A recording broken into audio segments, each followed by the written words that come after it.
Hello everyone, আজি এটা mini blogs লৈ আহিছো। যোৱাকালি আছিল আমাৰ মেৰিজ এনিভাৰ্সাৰী আৰু সাউতে আমি একেলগে 18টা বছৰ কমপ্লিট কৰিলো আৰু এয়া দুপৰীয়া ভাত হাজৰ বাবে বনাইছিলো শীতল মাছৰ চৰচৰি। তাৰ বাবে লৈছো কেপিছমান মাছ আৰু হালধি নিমখ সানি ললো আৰু তাৰ বাবে মই পেষ্ট এটা বনাই লৈছিলো। পেষ্টটোত আছিল অলপমান জিৰা, আদা নহৰু, পিয়াজ, বিলাহী এনে ধৰণে আটাইখিনি পেষ্ট বনাই তাত দি দিছো। লগতে দিছো কেটামান জলকীয়া, ধনিয়া পাত আৰু বহুত বেছি হৰকৈ কেঁচা মিঠাতেল।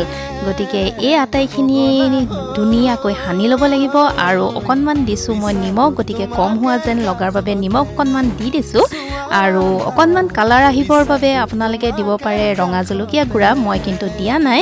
গতিকে তাৰ পিছতে জ্বলাই দিলো গেছটো। সকলোবিলাক সানি একেবাৰে জটপটকে হৈ যোৱাৰকে কেৰাহীখন উঠাই দিলো আৰু কেৰাহীখন ঢাকি দিয়াৰ পিছতে একেবাৰে কম জুইত মাছখিনি সিজিব দিলো আৰু মোৰ এয়া শীতল মাছৰ চৰচৰি ৰেডি হৈ গ'ল।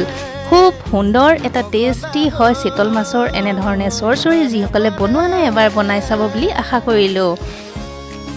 আৰু এয়া মোৰ দুপৰীয়া ভাত হাজৰ থালিখনত আছিলে প্লেইন ভাত, শীতল মাছৰ চৰচৰি, বুট আৰু ঢেকীয়া দিয়া এখন সুন্দৰ ভাজি, লগতে বেঙেনা ফ্ৰাই, নিমখ, জলকীয়া আৰু টেঙা। গতিকে এনেধৰণে দুপৰীয়া ভাত সাজ আমি পৰিয়ালৰ সকলোৱে মিলি একেলগে খালো। গতিকে আপোনালোকৰ লগত আজি শ্বেয়াৰ কৰিবলৈ মন গ'ল এই মিনি ব্লগছটো।